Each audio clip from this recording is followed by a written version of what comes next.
Thank you. Can I just check online that everybody can hear? Ian? Yeah, you can hear fine. Okay, good. No, I saw the bit in the note chat about someone about Ian wasn't sure if he could hear.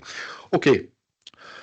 Right. Item 1.1 is a declaration of interests and transparency statements. If members have any declaration of interest or want to make a transparency statement on our agenda today, please can I ask that you put your hand up and I'll bring you in. So I will start.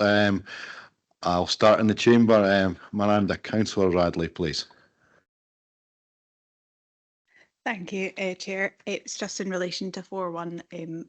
Mr. Dixon has obviously noted his attendance at the Net Zero and Adaptations Board, of which I'm the chair, so it's just a transparency statement regarding that. Thank you very much.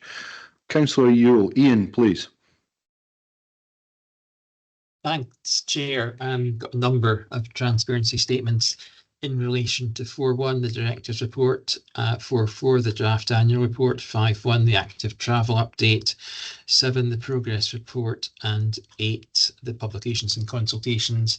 All make reference to NHS Grampian, and I am a member of the NHS Grampian Board. Having considered the objective tests in each case, I don't believe it's necessary to withdraw, so this is a transparency statement.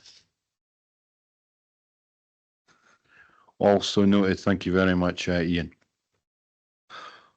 Okay, and I see no further hands up in the room, so we will move on to item 1.2. And what I will say is, although we've got in the published agenda, there has been one or two changes, not necessarily in relation to the non-councillor members, but in relation to the board. So what we'll do is we've got item 1.2 first of all. I'm just going to pull it up in my other screen, and then I will talk through along with Mark on the other items. Oh, hold on, pull up the right screen.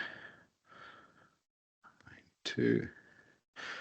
Okay, and it's quite simply just there for noting. The board is recommended to note the reappointment of its non-councillor board members for the period of up to 5 years. Okay, agreed?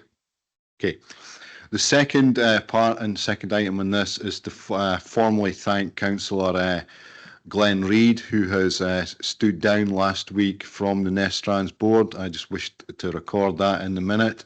And also at the same time to actually welcome Councillor Don Black, who has joined the Nestrans Board as of last week. Hope to see you at the meetings going forward and enjoy your time with us and scrutinise accordingly, Don. Thank you. Welcome. The next part of this, you know, it's, as with Nestrans, at the half-year period or half period during the election, I'll say this right way. Halfway through between the elections, we would typically swap over the chair from Aberdeenshire to Aberdeen City. Up until last Friday, Michael, who is the vice chair, was not actually going to be attending here today. We've given us good notice on that, and also for some of the activities we've got planned next week, which is the regional chairs meeting. So what we had agreed was we would not have an election today for that, because Michael wasn't going to be here. We've now got notification that obviously Michael is here. We can see it, change of plan. So we, again, because we'd made plans, what we actually talked behind the scenes is the proposal is we would look to change the chair officially from the 1st of January 2025, and that will also be a change with vice chair as well for that position. So with that, I'm going to hand at this point over to Mark to take us through the election of chair and vice chair roles, please. Thank you, Chair. So this is for the chair to be an Aberdeen City Council elected member. Can I seek nominations for the chair position, please? So I would like to nominate Councillor Michael Hutchinson as the chair. Thank you. Can I have a seconder, please? Councillor Radley, second that.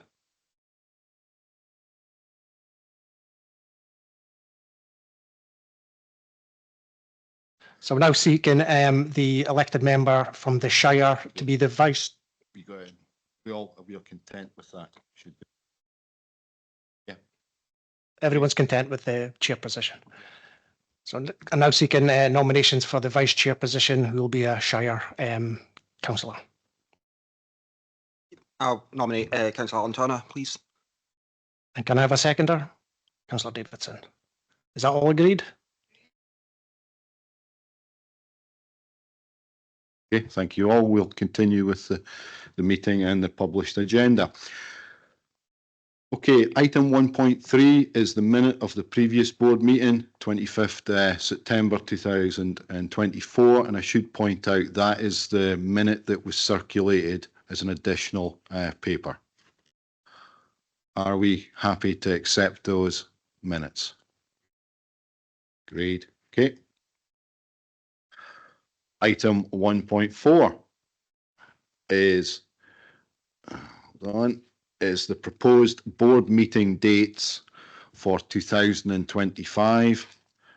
They are on pages 17 and 18, and our recommendation is consider and agree them. Do we have any comments, questions on the proposed dates? Councillor Radley, Miranda, please. Thank you, Chair. It's just with regards to the board dates. Obviously, at the moment, there is a clash with Community Planning Aberdeen, of which I'm also a board member. It's just to seek that assurance from Mark that that's been taken into account and these won't clash in the future. Sorry, can you confirm what does it clash with? Community planning. Yeah.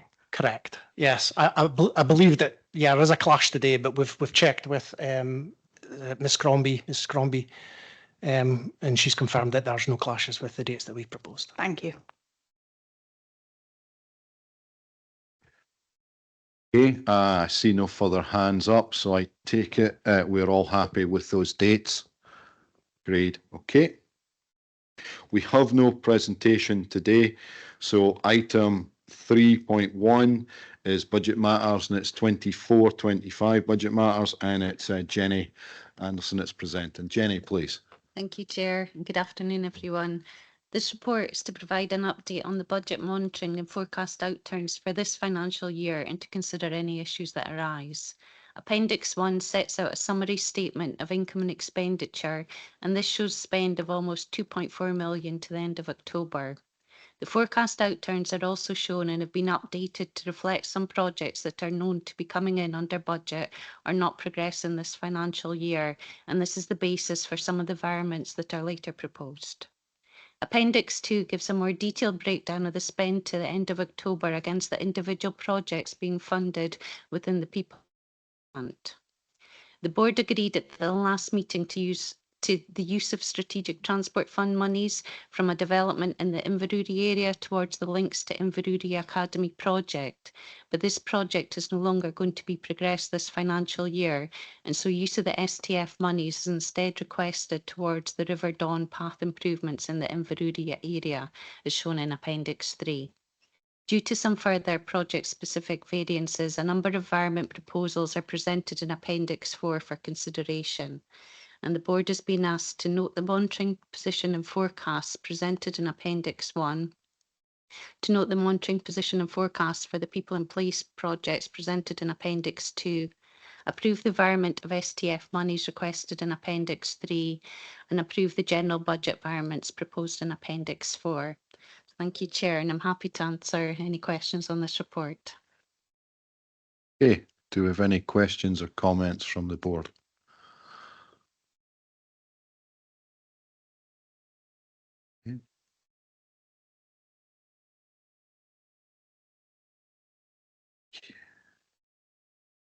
Okay, with that, if there's none, I take it we're happy to accept the recommendations that's set out. Great. Okay. Okay, moving on. Thank you very much, Jenny. Item 4.1 is the Director's Report. Rab, please. Thank you, Chair. Director's Report is presented from page 31 onwards and highlights a number of meetings that myself and other staff within Nestrans have been attending in recent weeks and months. There's a couple I might bring to your attention if I could. The first is the Health and Transport Action Plan Steering Group, which met on the 25th of September, and the note of that meeting is attached as Appendix A for members' information. And secondly, the North East Bus Alliance, which met on the following day, and the minute of that is attached as Appendix B, again, for information. So the report is recommended for noting, but there are a number of meetings there you can see we've been involved in, and I'm happy to take any comments or questions regarding them. There's also a list of meetings that will be coming up between now and the next meeting at section 5 on page 33. Thank you, Chair. Thank you very much, Rob. Do we have any? Yeah. Sandra, Councillor MacDonald, please. Thank you very much. Can I ask on the RTP lead officers group meeting that was had with Transport Scotland, what the main takeaways were from that meeting around freight, the Urban Regeneration Forum and the Just Transition Plan?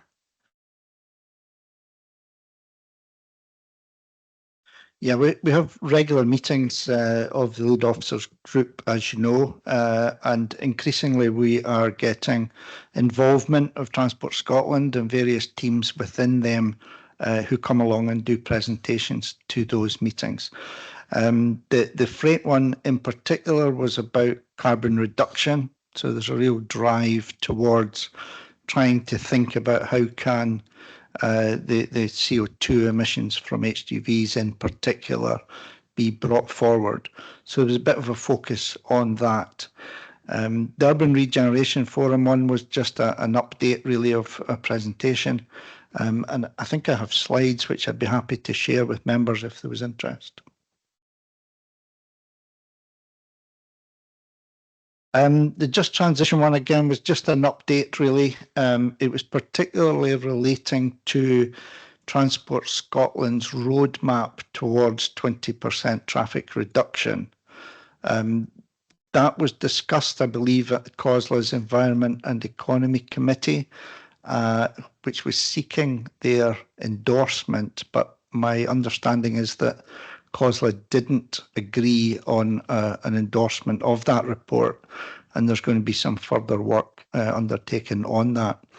We have actually invited the Transport Scotland spokespersons on that to come to the Chair's meeting in Aberdeen next week to discuss it with the RTPs at Chair's level. So that'll be a key item on the agenda for next week. But at the moment, there's a belief and understanding that reduction of traffic is a key element going forward towards Scotland's ambitions, particularly relating to climate change and its carbon commitments.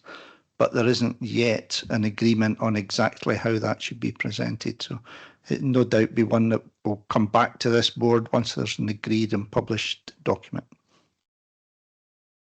Thank you for that. And I was just reflecting on the meetings here, and I don't know if it's been a step change, but I recollect that there used to be a Transport Scotland person would come along to the Nestrans meetings, most meetings, and maybe given just an overview of Transport Scotland's current thinking and so on. I haven't seen that at the board recently. I just wondered if there had been a change there, or either on purpose or not. Yeah, not purposeful on our side. There is still an invitation to Transport Scotland, to RTPs. They get the papers. They haven't been as active either in dealing with boards or in dealing with the RTP chairs meetings as I think some of us would like. I'd be quite happy to ensure that they know that they are invited, welcome. Even if it was, as part of the hybrid and were available online, I think it would be valuable for them to be more involved. We have in the past had transport ministers make presentations to the board. but certainly something I'd be happy to pick up with Transport Scotland. They are coming to next week's chairs meeting, which is in Aberdeen actually, and I can certainly say to them it would be nice to see them be more involved at board level if members feel that would be useful. I'd like it a bit stronger than nice, to be honest, and I do hope that perhaps our new chair will take that forward in his role in the new year to really engage, because I think we have, we do feel a little bit remote from that body at times, and I think they should go the extra mile to engage with Nestrans and other RTPs. That would be my view. Can I ask, please, and the second one was around the Bus Alliance, and I saw that there was an update meeting had taken place in the report that we had in front of us, the minute we had in front of us, I think from memory it was on the 14th of November, and I just wondered if there was anything that you could share with us from that particular meeting about engagement and so on. Yeah, there was 2 meetings between the last meeting of this board and the today. We presented one because it's been through the full consultation with board members, but the draft of the meeting of 14th November hasn't yet been agreed by all members. It will be presented to the next Nestrans Board for information. There was a lot of discussion about developing a bus service improvement partnership. So BSIP is the phrase and a key element of what we're progressing. So there will certainly be a report to the next meeting with the note of that meeting. Thanks very much. And I think Alan, it would be really good, especially when Transport Scotland are here, to press them on the Aberdeen Rapid Transit project, because I think all of us here want to see that up and running in a way that it hasn't quite got going. It's certainly, there's a lot going on. I don't disagree with that, but I just don't think it's getting the profile and the support it needs from Transport Scotland and the Scottish Government to really make us confident that what we're doing will end up in a project that will completely change the way that we move around in Aberdeen, and we know that people are embedding far more and more into their cars and so on at the moment, and we really do need a step change, and this was one of their strategic projects that was going to do that here in Aberdeen, and we really want it to work for us. So I would ask if you could make that absolutely clear to your RTP chairs across the piece and so on at the next meeting. That would be great. Okay, so I'll comment as being the chair for the last year and a bit on Transport Scotland. I would say the first meeting I was at, there was no Transport Scotland. It was purely the RTP chairs. And while that, to an extent, works in terms, it allows us as the RTP chairs to discuss, it is far better when Transport Scotland are at the meetings. I would say echo a lot of what Rab said. There has been an effort to get Transport Scotland to as many of those meetings as possible. And my view a little bit is, I'd like to see them at Nestrans meetings, but I also recognise how busy they are, and they've got to have reasons to come as well. And above all, if we can get them to the RTP chairs meetings, that's a step back in the right direction. And I would also say, if we can get them in person as opposed to virtual, that's even better. We've certainly had that over the last year or so. I think some of it's been quite simply the location. It fits better, obviously, for them. I would say when we get the opportunity, we do push, not just that, but a variety of things. I could pick things within the Shire, whether it's the Lawrencekirk Junction or whatnot. We do try and push these things, okay? We're, just the same as some of the other RTPs will actually try and push the things that's within their area. So yes, we'll try and push things. So I'll take that on board, Sandra, okay? I had one question, Rob. It is in relation to the Road Safety North East Scotland and the meeting on the 7th of November. And I read the second line, it says, all partners are working collaboratively towards casualty reduction across the region. So the questions that typically come out from me on that would be, well, is there a subsequent meeting scheduled? And also, are you able to say anything about just how that meeting actually went in terms of, who the people that's involved in the meeting are, etc.? Yep, thank you, Chair. Road Safety North East Scotland is the Casualty Reduction Partnership. It's chaired by myself and facilitated by Nestrans through Caroline primarily, who's with us today. The partners include the 3 local authorities, so Aberdeen, Aberdeenshire and Moray Council. Nestrans, obviously, Police Scotland with a senior officer involved, Fire and Rescue Service, Road Safety Scotland, NHS Grampian, and potentially others. I think that's the main people involved. It's very much about trying to think, are there things that we can do better collectively than individually? And how do we ensure that road casualty reduction is high on the agenda of each of these partners? The next meeting has been scheduled. I'm looking across to Caroline for a date in February. Do you know? Thank you. It's scheduled for the 13th of February. 13th of February.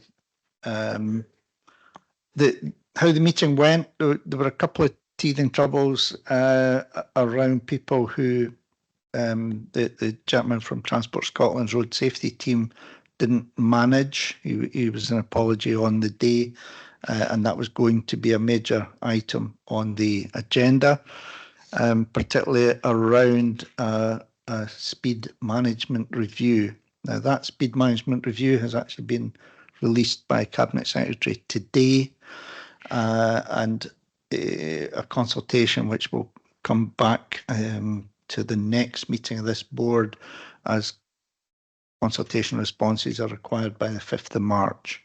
So certainly the Road Safety Group will be having a look at that, and I think it will be a major item to the next meeting of the board. Okay, thank you very much. I will leave it at that. I see no further hands, so I take it we're all content to note the report from RAB. Okay. Item 4.2 is the Nestrans performance indicators 23-24. It's pages 45 to 48 in your pack, and it's RAB again, please. Thanks, Chair, and with thanks to Tricia, who pulled together all the data that's included in the graphs and diagrams on this one.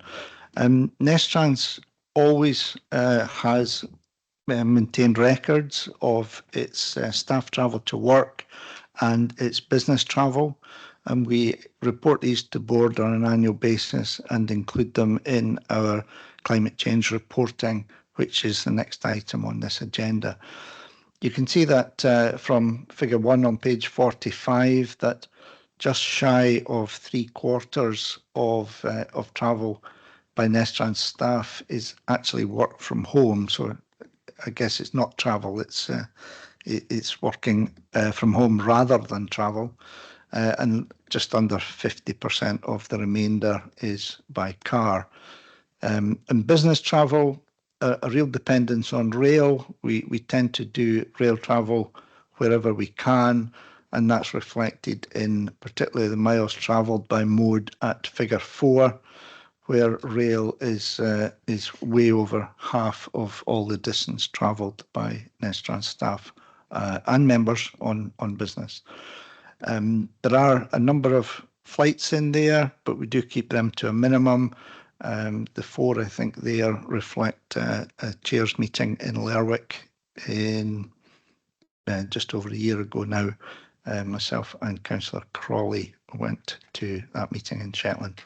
So it's there for noting, but again, happy to take any questions if we can answer them, we will do, and very much fits in with the concept of trying to reduce our emissions through both our travel to work and our travel on business on behalf of the organisation.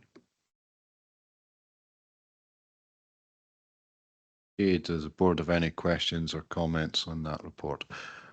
Isabel, Councillor Davidson, please. Yeah, it's not really helping your figures, but I just wonder if we should be being a bit more comprehensive about it, including travel by us to events and meetings as well. So it's not just staff, but everybody that's involved in Nestrans and attending meetings, and have that comprehensive view of all associated travel. And you know, we should be being under pressure to cut it down or use a different route. It's certainly something we could have a little look at if budget, members but I didn't. wanted to provide information on how they travelled to board meetings. I suspect with only 5 board meetings a year, it's probably fairly small fry in comparison to daily travel and even business travel, which is on a very regular basis. But we currently don't take that information or have that to hand. But. Yeah, I think that's absolutely right. It's maybe not much, but I do think that we need to take responsibility for what we do as well, and consider it, so that, you know, that would be, you know, why we would include it. And, you know, we all have a responsibility to reduce our carbon footprint.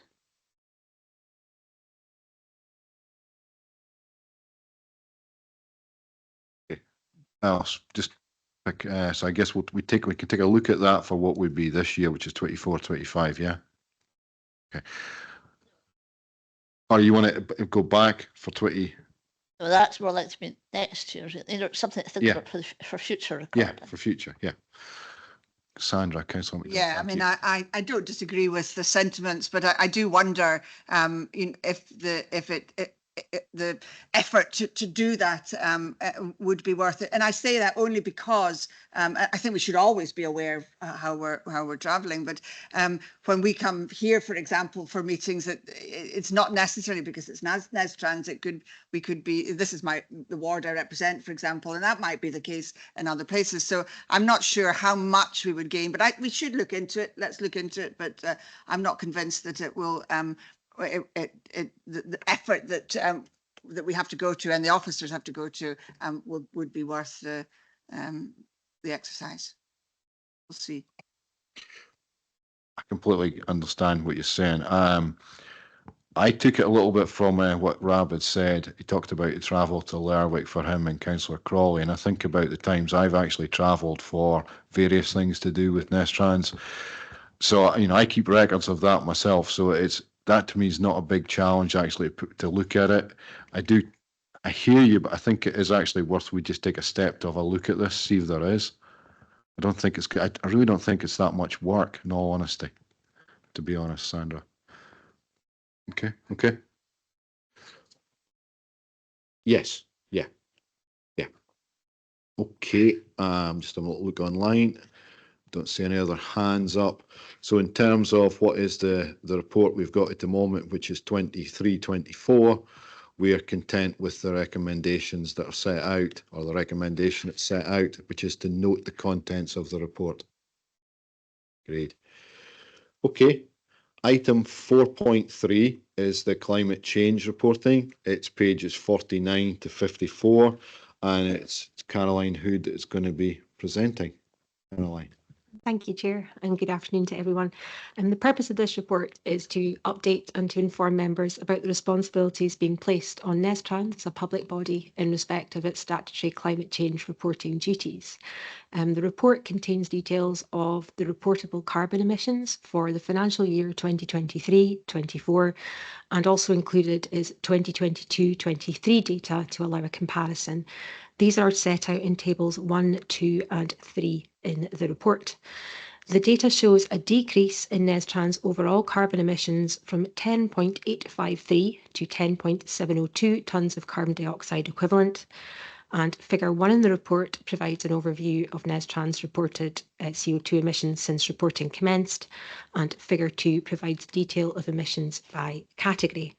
In addition to reporting on emissions, there's also a statutory duty on Nestrans to consider mitigation and reducing greenhouse gas emissions, adaptation to the impacts of climate change, acting sustainably with sustainable development as a core value. It's recommended that the board notes the contents of the report and 2, instructs officers to send the report to the Sustainable Scotland Network by 30th of November 2024 to meet Nestrans statutory duty. Thank you, Chair, and I'm happy to take any questions. Okay, do members have any questions for Caroline on this report? Seeing nothing online either. So with that, I take it we'll come back to the recommendations as you've set out. We're all happy to accept those recommendations. Agreed? Okay. Thank you, Caroline. Okay. Item 4.4 is the draft annual report for 23-24. It is pages 55 to 108 in your pack, and it's Jenny Anderson that's presenting. Jenny, please. Thanks again, Chair. The purpose of this report is to enable the board to consider a draft annual report for 2023-24 and the business plan for 24-25. Transport Scotland Act 2005, under which RTPs were formally constituted, requires each partnership to publish a report as soon as is practically possible at the end of each financial year on the performance of its functions throughout the year. This report is required to be submitted to Scottish ministers and constituent councils. A draft annual report for the 23-24 financial year has now been prepared for consideration and is contained within the appendix. Since 2008, Nestrans has combined the business plan for the current financial year with the annual report for the previous year, and therefore the business plan information for 24-25 is also included. It is based upon the funding allocations and project proposals as they stood at the start of this financial year, even though they may now be known changes since that time. Although not mentioned in the covering report, as was suggested in the External Auditor's Action Plan and agreed by Board at the last meeting, future business plans will be presented separately at an earlier date for approval. Once the text is approved, it's suggested that the report be designed for publication on the Nestrans website.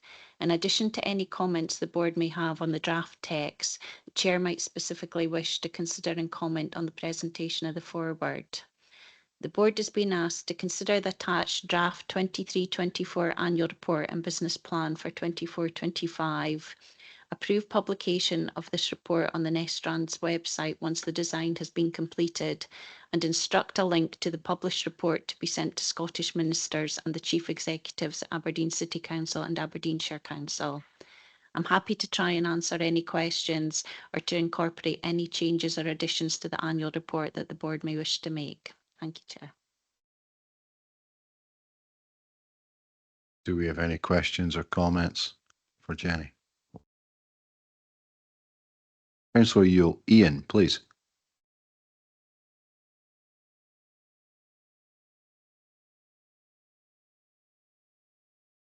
Thanks, Chair. I'm going to take you to page 106, I think it is. Beg your pardon. 105. Apologies for being a pedant, but the top table, and I suppose there are similar changes elsewhere over the next couple of pages as well. My party name is Liberal Democrats with an S on the end of it. Please, we'll get that amended. I know, it'll make all the difference to the report. Thank you.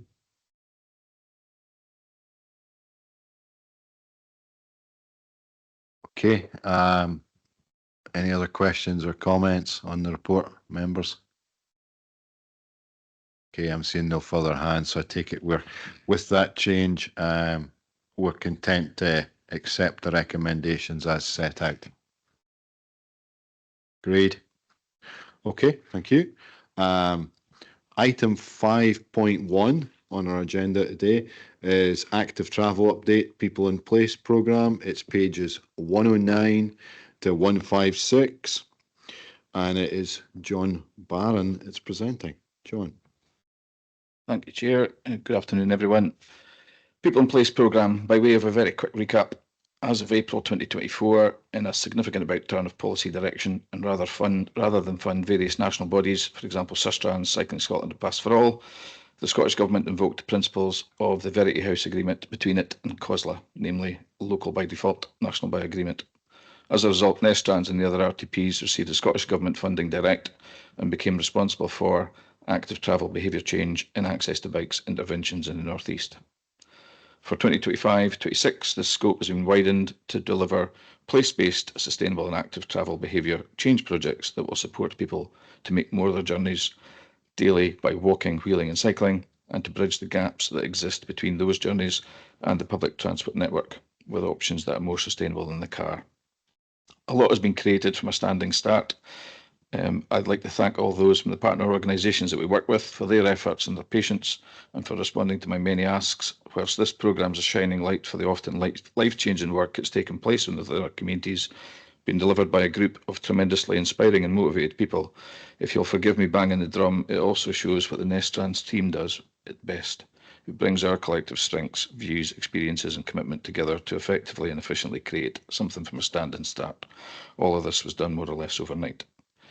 There's lots and lots of learning being done. In fairness to all those out there in our communities that are working hard at the coalface, I'll perhaps focus more on that in our end-of-year evaluation report that will be presented in the near future. However, for now, I thought it worthy of reiterating that the programme is constantly evolving, listening, learning and adapting. Following the delayed kick-off, I've been blown away by the even more staggering examples of some of the interventions that you can see in the Q2 report, which is attached as the appendix. Q1 was, as I highlighted at the last board, the first time any of us had ever seen a collated report of such activity across the North East. It was hugely impressive, but it's been kicked out of the park by Q2. I commend the content and once again the efforts of our partners to board. However, we're not content to say job done. You'll see a range of standards in reporting across the Q2 report. All the partners have been thanked for the progress that has been achieved to date. However, they've also been reminded that we need to be doing more, to strive to be better and to present much more of a cohesive report in its entirety for Q3 and beyond. With the extremely fast-flowing nature of people in place, there are some expected changes to bring to Board's attention. Pass for All have identified an expected underspend in their initial predicted requirement as part of their workplace walking project, and in addition, there are some monies in the wayfinding and mobility package required to be reallocated.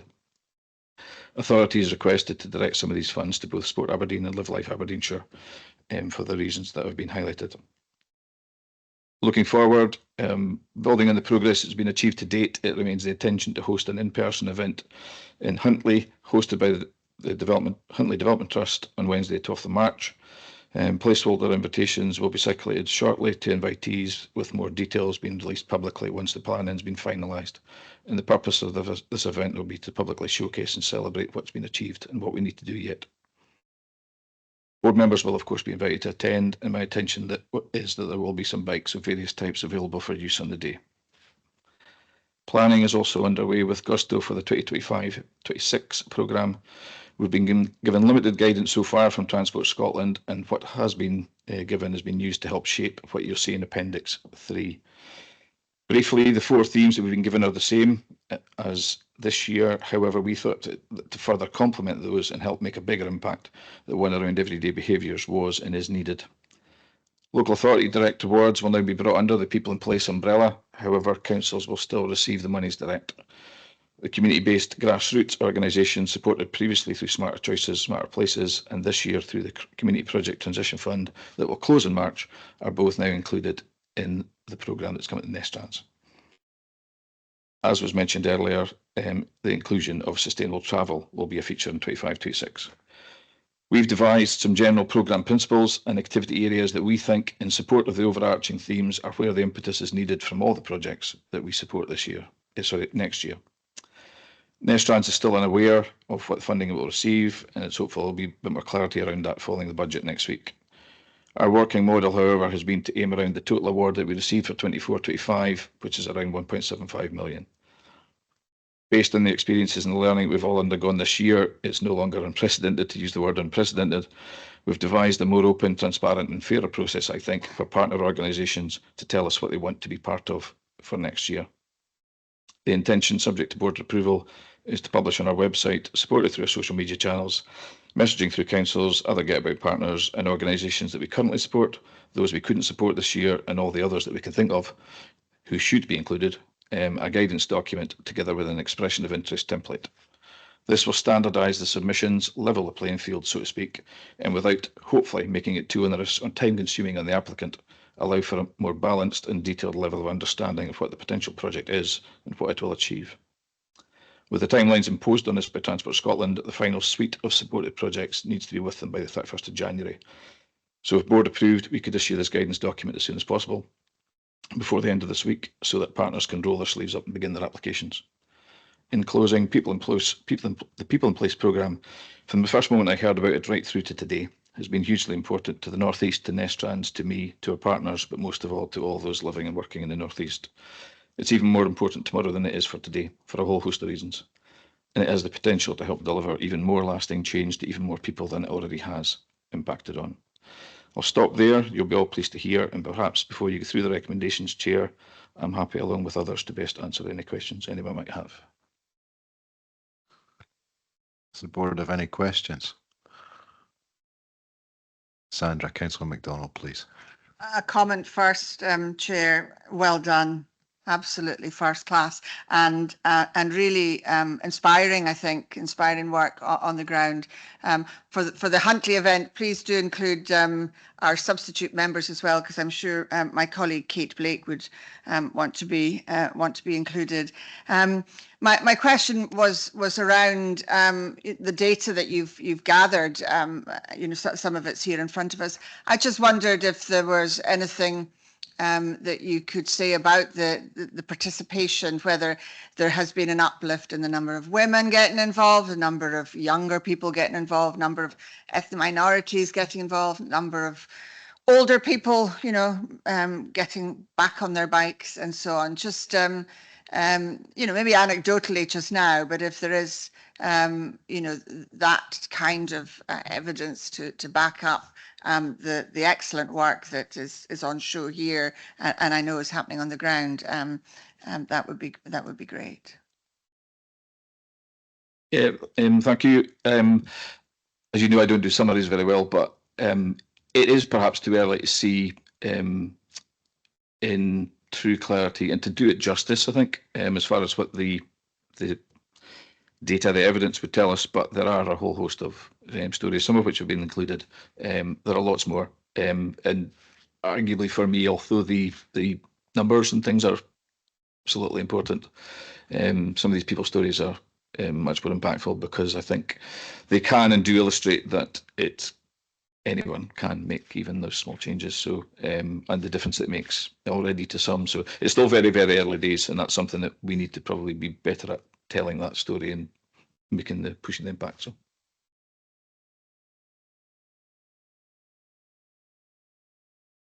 Looking round it. Colin, please. Hi, thanks, John. And I know it was last year was a bit of a chaotic getting thrown into this.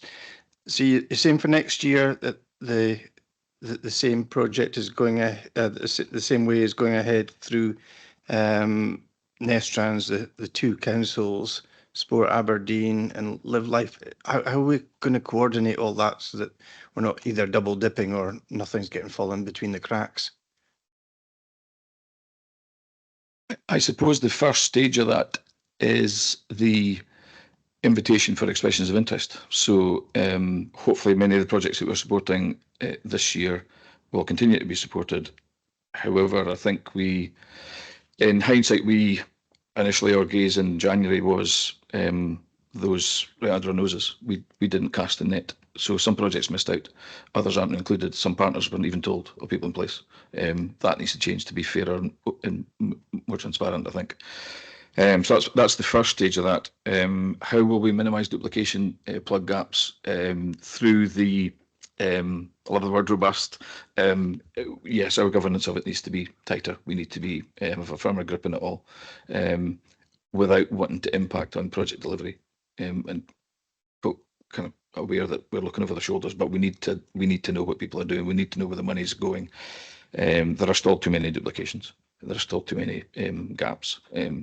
As best we can with the monies we'll get. we need to be better at it, I think, collectively. So each of the partners and Nestrans. Okay, Colin. Okay.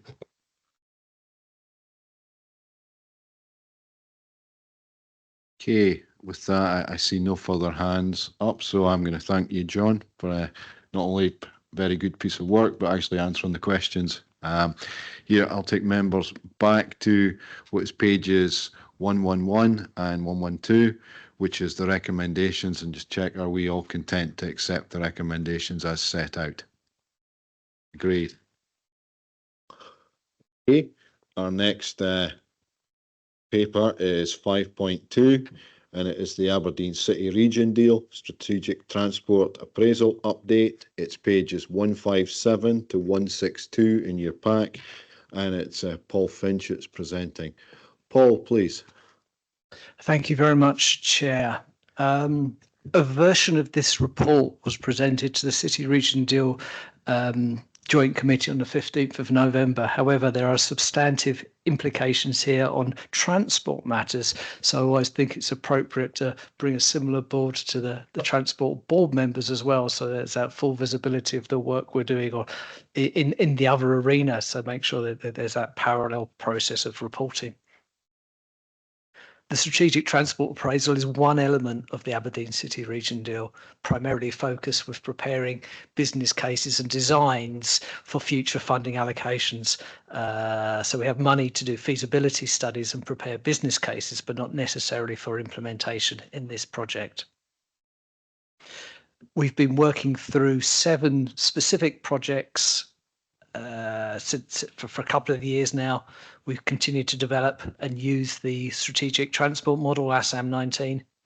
We've continued doing appraisal, business case development for the A90 North and A952 corridor, building on work previously done with Nestrans, looking around the upgrades at Toll of Burness, Cortes Junctions and other associated safety and reliability measures on that stretch of road. There's similar work also being undertaken on the A956 Wellington Road corridor, potentially around the southern end of that corridor as well, which followed an earlier stag piece of work on that area.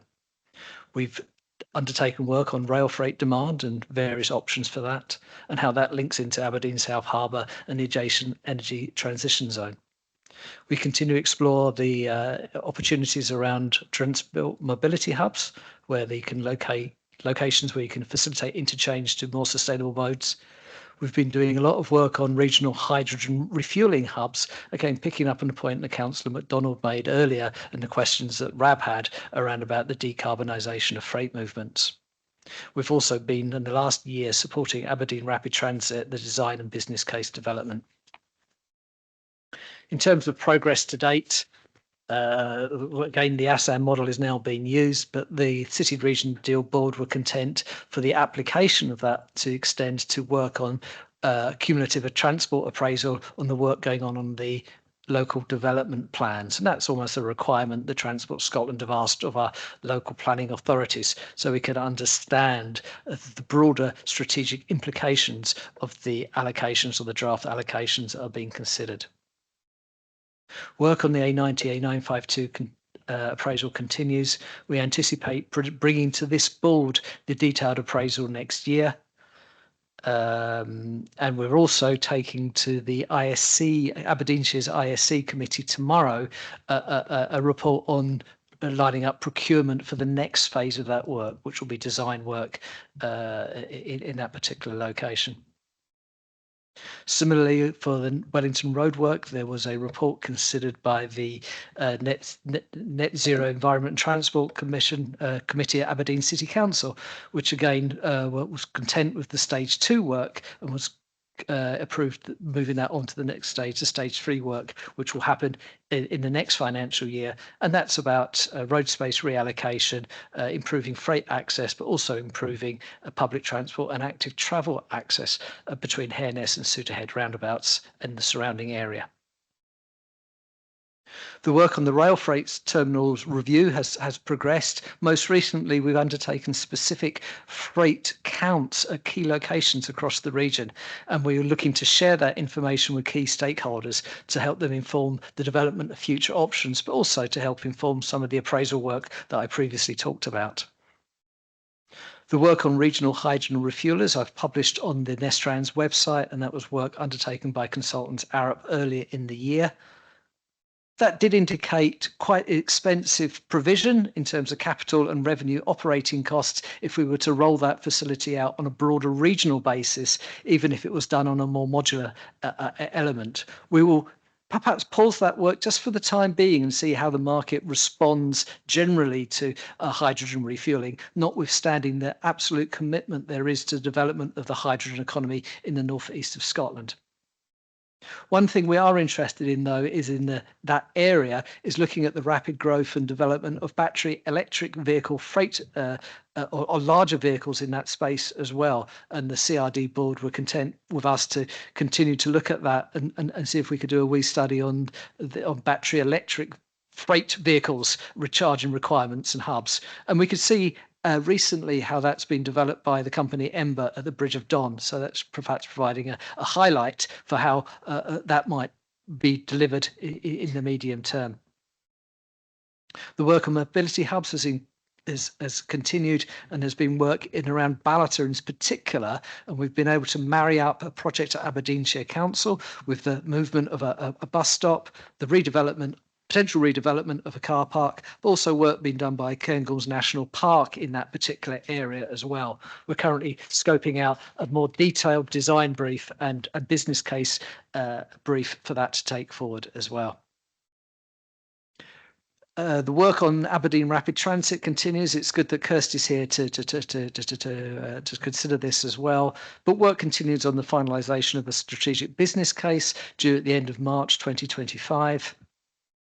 That builds on the work that was previously done where we've identified the key routes for ART, the key routing options, and also how that was going to be proposed, how we would take the previous work done on multimodal corridors and merge that into that strategic business case. During that work, it's been identified there have been a couple of gaps on the network in terms of providing a consistent design basis. And Kirsty's advised us that additional works are required to just assess those missing links. They're in two areas. That's the north to northwest route, and that follows an earlier committee decision by Aberdeen City Council, and also a gap on the northwest to south route between Gallagate and up Great Southern Road. There's a £30,000 implication to complete this work.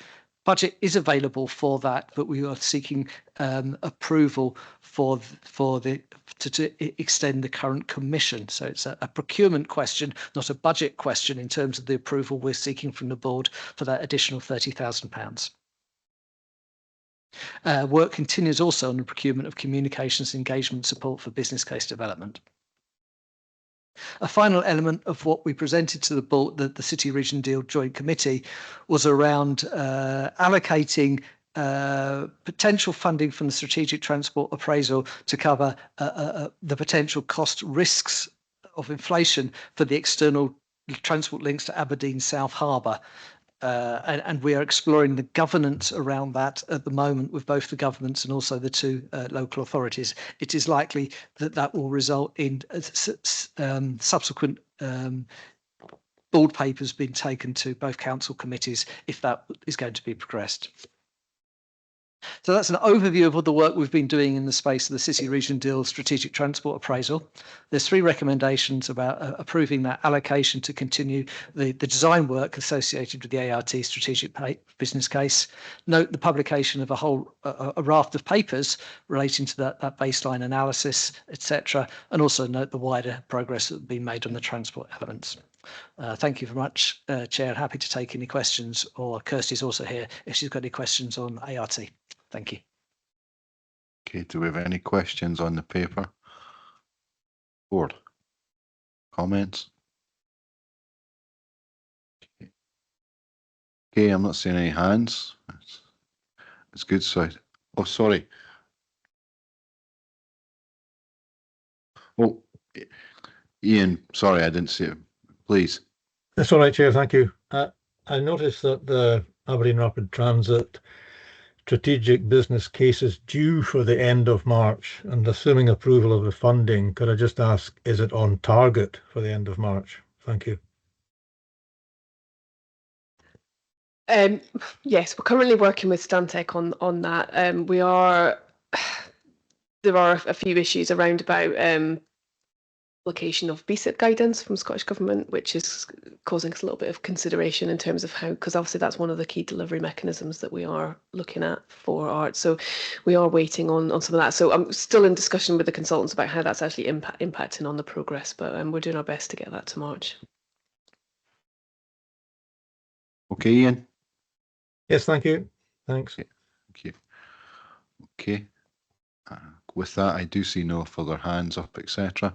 So I will take members to page 161. Are we content to agree the three recommendations that are set out there? Great, thank you. Okay. Our next paper is paper 5 point. Yeah, 5.3. It's the Aberdeen to Lawrence Scotland multimodal corridor update, and it's pages 163 to 164, and it's Mr. Finch again that's presenting. Paul, please. Thank you very much, Chair. This is just a very brief report updating on where we are with this particular piece of work. I think I committed last time to bring a report back on the progress of the consultation process. In June, we considered the packages that were being developed for the corridor update, including strategic active travel network, mobility hubs, bus priority measures, new rail stations at Newton Hill, new rail station at Cove, supporting measures, and improving existing interchanges package. The stag appraisal work is progressing well. We anticipate that bringing to the board in early 2025. I'm aiming for the February board for that if everything goes well. We've completed a chunk of modelling work around that. However, that modelling work raised a couple more questions, so we're doing a bit more additional work on that at the moment around rail station demand estimates and the associated economic assessment of that. Perhaps of more interest is the fact that we have completed a consultation exercise that was focused between end of September to the end of October.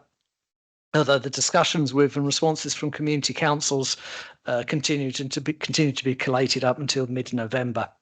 The engagement was principally around two questionnaires. There were one for organisations and one for the public. Key stakeholder meetings were also undertaken as well, and we've had meetings with 3 community councils: Newton Hill, Muckles and Camachmore, Portleffen and District, and also the Cove and Altons Community Council to discuss the shortlisted options and their implications, because in those areas they were the ones that were closest to the physical changes that were undertaken, so we're quite interested in understanding the local impacts as well. We also had 2 wider public engagement sessions in Cove and in Newton Hill. So 308 responses, around about from what we received, which was a broad good spread across the area.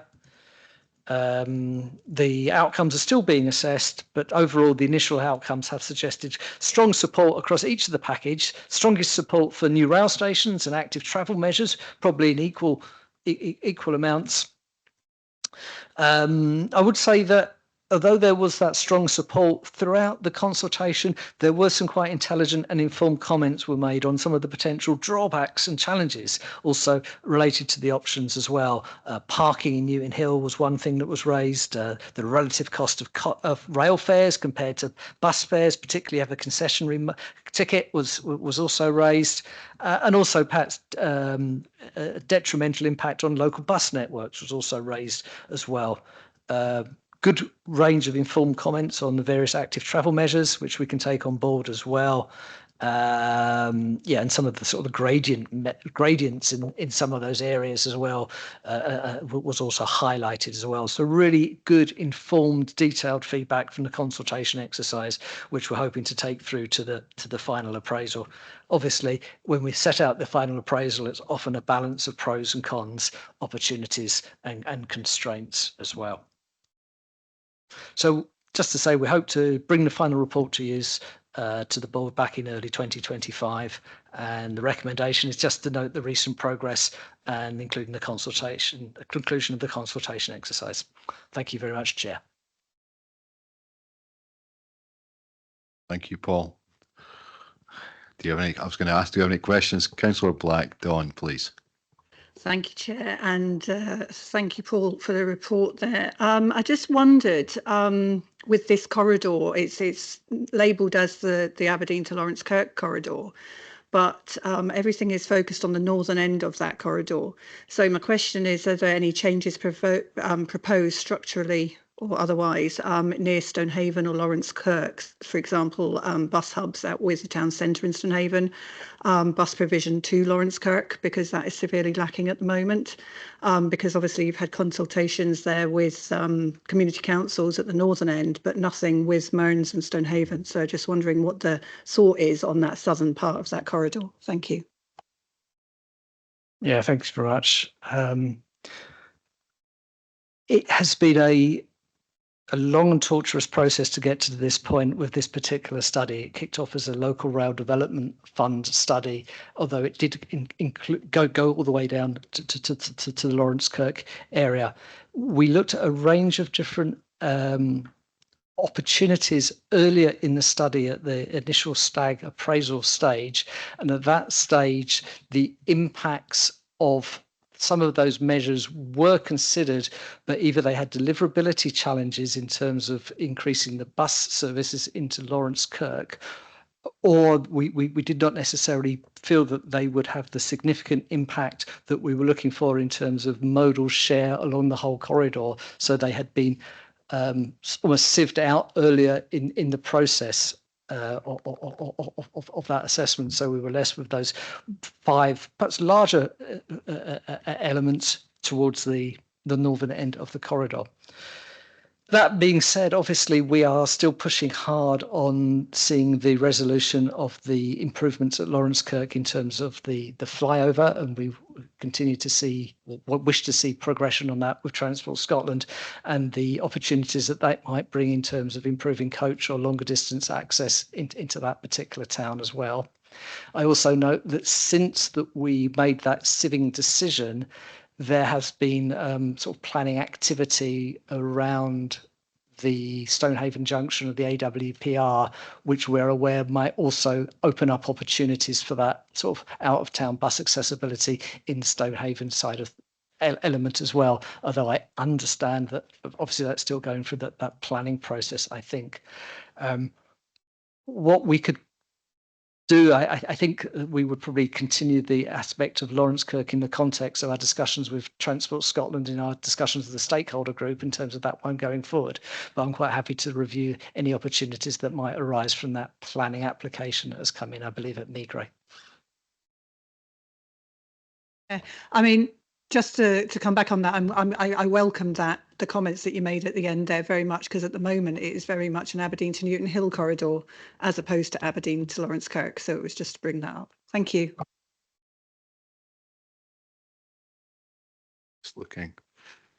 See no further questions or comments. So with that, I'll take members to the recommendation, as Paul said, is to note the recent progress on the Aberdeen to Lawrence Kirk multimodal corridor study, including the conclusion of the consultation exercise and emerging outcomes.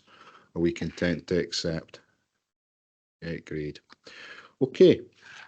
Item 6.1 is the Active Travel Action Plan.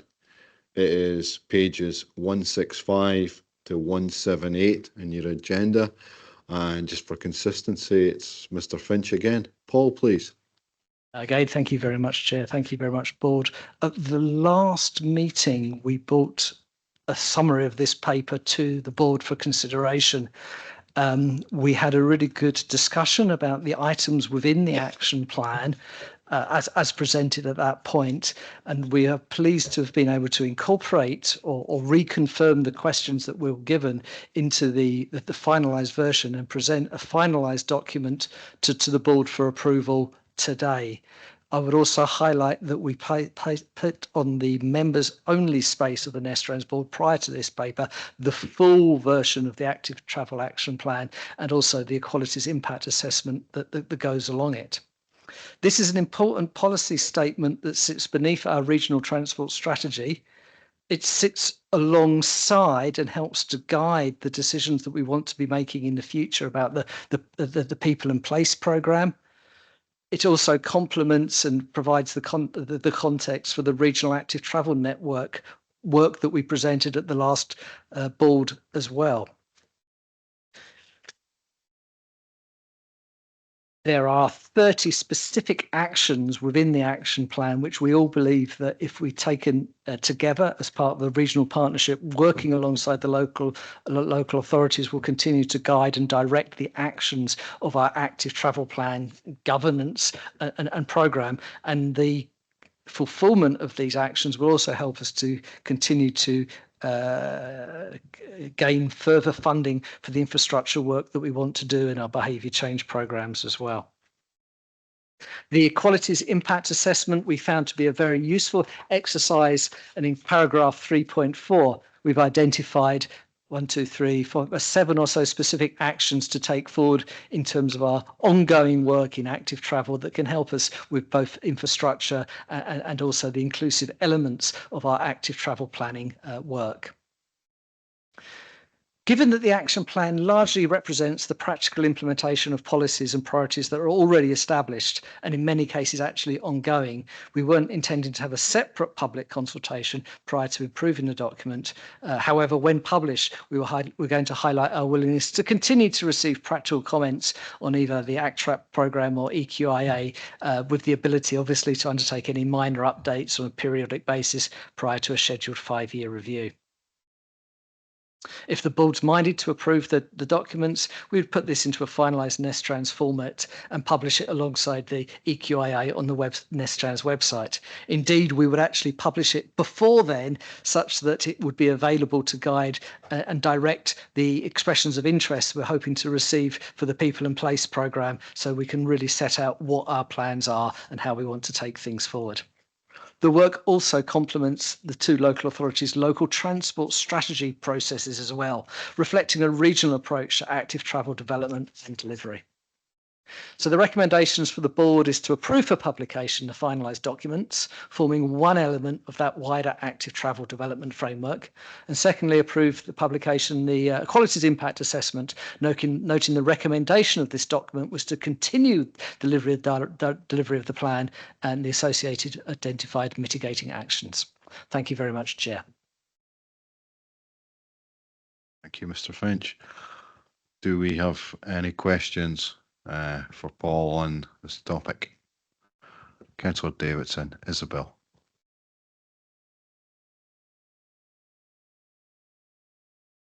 Councillor Turner and I were interviewed a while ago by Audit Scotland about active travel and our views about it, and I just wondered if you had any idea when that report was likely to come out, because it would be interesting to see what the outcomes of it were, and if there's things that we should do for a way ahead. Yes, I think that was the Audit Scotland review into the delivery of sustainable travel in Scotland, if I'm correct. 20% reduction as well. Active travel performing and Nestrans were also involved in that process. I understand that report will be coming out mid to end of January. We've seen some high level, the bits that we contributed, we've been asked to fact check, and yeah, we're looking forward to seeing that document. I think that everything that we have in here would support the recommendations that Audit Scotland might be making in the idea of having coherent regional plans. Obviously, there are asks in here to back that up with consistent funding. Some of that consistent funding is coming through now with the People and Place. So, as I see, this is one piece of the jigsaw in terms of not only active travel, but also in that wider context. And we talked about it earlier of carbon reduction and also the reduction of vehicle kilometres with the aim of encouraging a more sustainable region. So, yes, I think this is consistent with that, and it's certainly consistent with the advice that I was able to give to Audit Scotland at that time. Happy enough, Isabel? Councillor Black, Dawn. Thank you. This isn't actually on the content of the report itself, but you made mention in your presentation and within the papers as well about a members area on the website. As a new board member, I don't have details of that and how to access it. So could I be provided with those as soon as possible, please? Absolutely. I think that's the late change. I think Councillor Reid would have been given access to these papers in advance, and we can. What happens is if we put something on the board for that, we email members when the papers are published, alerting to people of that availability. But that's something I'm sure that we could we can supervise, we can provide in that context. Thank you. Okay, I see no. Oh, Colin, please. Thanks, Chair. Thanks, Paul. Just a quick question, just running through the table. There's quite a lot of stuff due in for the short term. I know it's for 5 years, but is there a project plan behind these about when each of these actions are going to be done, so that they're not all, they don't all run up until 2029 and find that we've got 36 items to complete in by November. Is there a plan behind that? It's maybe on the full report that's in the website, is it? There is not a project plan at the moment for these actions, but what we would be doing is weaving these actions into the business planning and the budget processes that we'll be undertaking forthcoming. Indeed, some of these actions are ongoing already, and I think we'll be aiming to sort of weave those short-term actions into that business case, and also into the 5-year delivery plan that we're working on at the moment, that Claudia and Rab are actually ongoing at the moment. So I think that is where they would be fitted in to that process.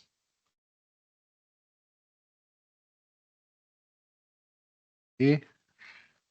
Just one final check. I see no further hands up, so I take it we're content to accept the recommendations as set out on page 167, if I remember. Here we go, 167. The 2 recommendations. Agreed. Okay. Thank you, Mr. Finch. Okay, item 6.2 is Rail Matters Update. It's pages 179 to 182 in your agenda pack, and it is Claudia Stirk that is presenting. Thank you, Chair.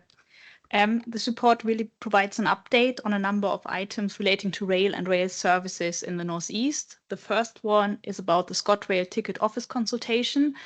Following consultation in early 2022, ScotRail confirmed plans to implement changes to some of the ticket offices, with the one relevant for the Northeast being Stonehaven and Huntly, and the changes proposed to the office hours are set out in the report. Another station which has significance for the North Nestrans region is Montrose, with it being an major interchange for services to Lawrence, Kirk, Stonehaven and Port Lesson, and there were concerns that a reduction will also lead to reduction in passenger facilities such as toilets, etc.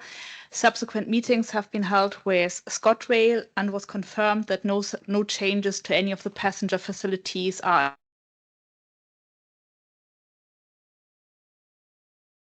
to assist passengers out with the ticket office hours. And ScotRail is looking to implement the changes by March 2025. The second item is about the Access for All funding.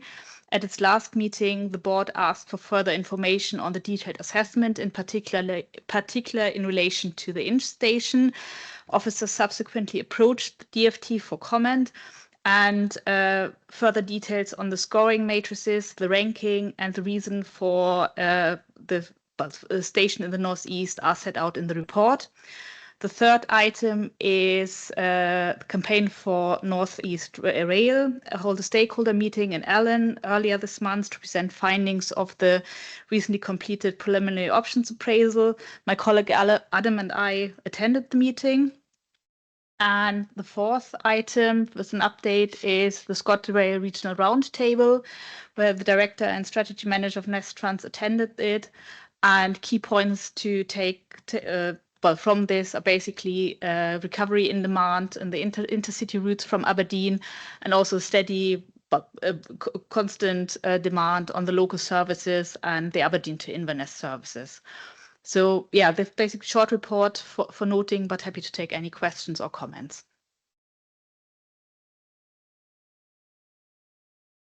Councillor Black, Dawn, please.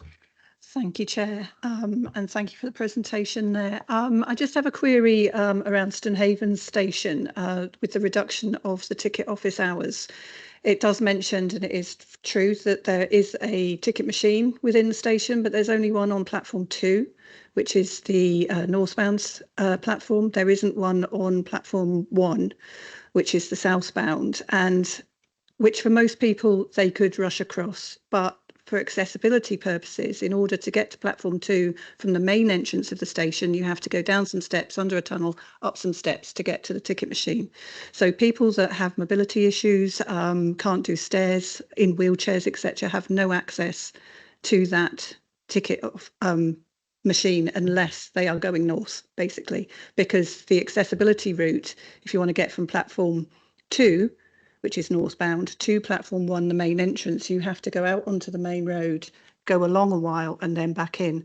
So it's just the practicalities that if the hours of reduction are going to come into effect, then really there ought to be another ticket machine for people to be able to purchase their tickets. I also had a comment on Montrose Station. Obviously, that's with our remit, but it does affect those going to Lawrence Kirk, Stonehaven and Portleton, as has been mentioned. I'm not sure, but I know that there was talk about the requirement to have a waiting room or some kind of shelter on the northbound platform, because the changeover between trains can be more than half an hour to an hour between trains. So especially during the winter months when it's so cold, it is vital for people to be able to take shelter on that exposed platform while they're waiting for the next train. Thank you. When I come back, I mean, the only thing I'll say on the Stonehaven one, obviously it's my ward as well, the issue is travelling south, because there's not a ticket machine on what would be the south side. The ticket machine is on the north only, and to get there, the alternative is you have to basically leave the station, come all the way around. It's it's a little bit of a treacle, for want of a better word. Yeah, well, noted. We will feed back to ScotRail.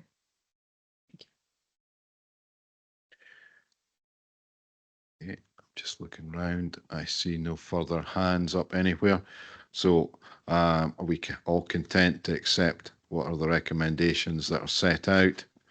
I just wondered, Chair, if I just wondered if on the back of that whether Nestrans Board should write rather than just take out officers, but write to the Transport Secretary to or whoever, I don't know. ScotRail Probably. At the end of the day, it is the Scottish Government in charge of it, but ScotRail initially, just to make the points around Stonehaven. I think there is a growing campaign around what's happening on our railways, and particularly around unstaffed stations and so on. And to be honest, it's fine for people that are on trains and are using them all the time. But I certainly know as a passenger on using, for example, car up at a station, and actually don't really know which way is Inverness and which way is Aberdeen from where you're standing, and sometimes it's just not that obvious, and you've got nobody to ask which way is Aviemore from here, and so there are real issues around that, and I think there is a growing concern amongst people that we're going in the wrong direction with not just in our area but right across Scotland.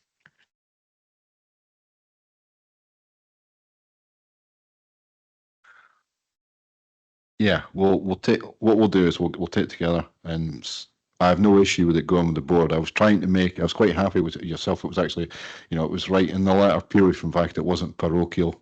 If it was Stonehaven, just bear in mind normally the letter would come from the chair, but it's fine. We'll resolve it, and no problem. Okay. write a letter. Okay, back to the recommendations as set out. We're content to accept them. Yeah, okay.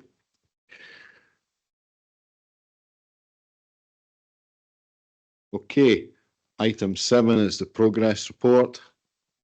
Do we have any questions on that?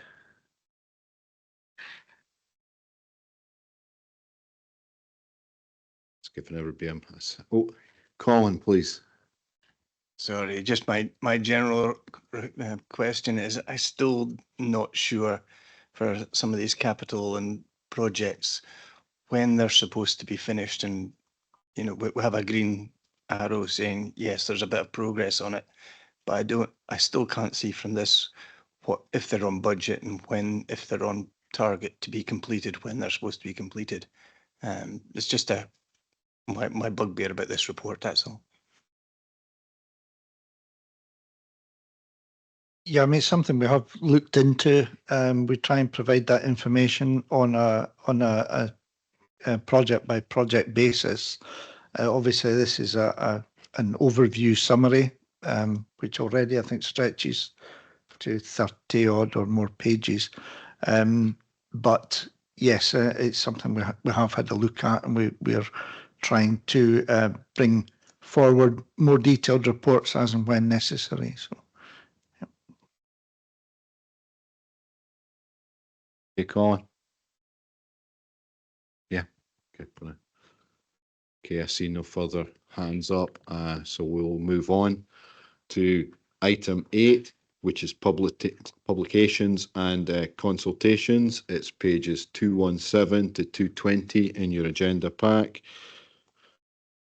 It is John Bannon that's presenting. John. Thank you, Chair. This paper is to bring several publications to the attention of the board. The Physical Activity for Health Scotland's National Framework is described as a framework for action to improve levels of physical activity at both national and local level, firmly grounded on evidence-based international evidence. It includes a clear vision, more people, more active, more often, and it's underpinned by a range of underlying public health principles, include clear governance and resourcing. Among others, the report recognises that plans and strategies across transport, education, planning and the environment have as great an impact as do those in health or sport in helping to improve the health and well-being of people in Scotland.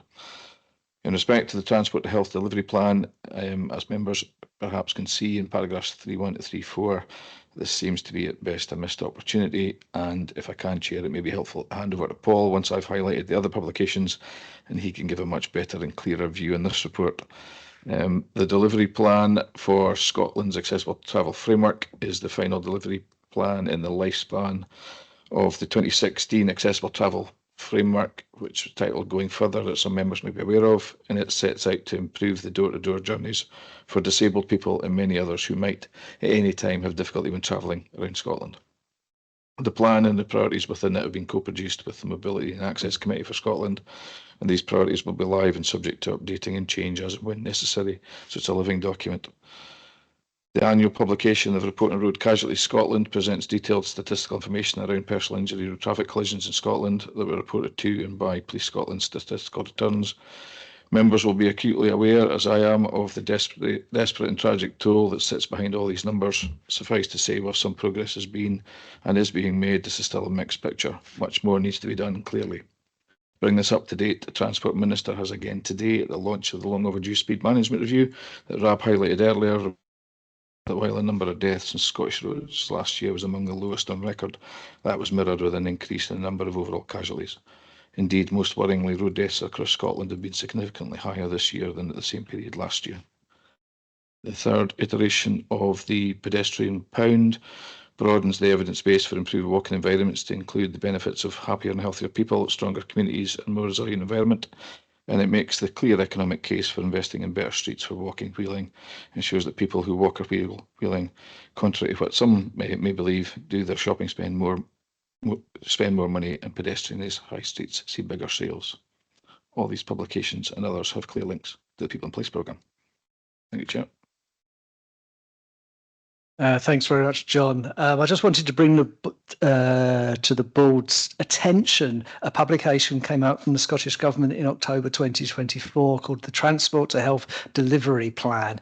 Transport to Health is something that in Nestrans area we are passionate about. We have a fully formed health and transport action plan. I sit on the subgroup looking at access to health and social care. We were excited when we first saw the publication of this, but unfortunately, when we started turning the pages, our hearts sank. It is unfortunately riddled with mistakes. It is unfortunately riddled with aspects which are not national, but focus very much on the Highlands and Islands area. Nothing wrong with that at all. The fact that we've had the longest a standing health and transport action plan in Scotland is totally looked over, and what they call our commitments often boil down to statements like the Scottish Government and Transport Scotland will consider various aspects. It totally misses the opportunity around health and social care access, which is as important as acute hospital as well.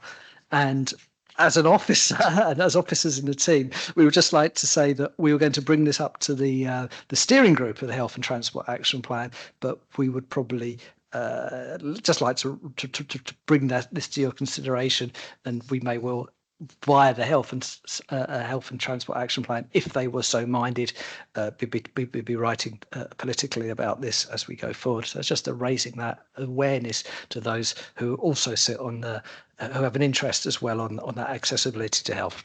Thanks very much.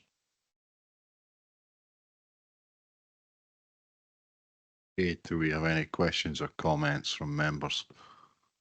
No. So with that, I take it we're again content to accept the recommendation as set out in page 220. Just to note the publications of the documents outlined in this report. Okay, and we will then move on to information bulletins, item 9, which is pages 221 to 224, and it is Rab that's going to take us through this. Thank you, Chair. Information bulletin is for noting. There's a few quick headlines. A section on Get About, the sustainable travel brand, and quite a lot going on through and under the Get About heading, including a Be Bright at Night campaign focusing on winter road safety over the coming months. Also highlight that Travel Line Scotland have published a new website and app, and would encourage anyone to have a look at that and use it to get all their information on travel, particularly if there is inclement weather. It's always kept up to date. Appendix A is a list of media, press releases and stories relating to or concerning Nestrans, but the report is really just there for members' information and for noting. Thank you. Thank you very much, Rob. Okay, and with that, I will go on to the next item, which is item 10, which is conferences and presentations. Rob, please. Thanks, Chair. Again, really just one for members' information to let you see the types of conferences that Nestrans have been involved at or coming up, and also 1 or 2 lectures and talks that have been done by Nestrans staff in recent months. So it's there for information, but if there were any questions, we would happily take them.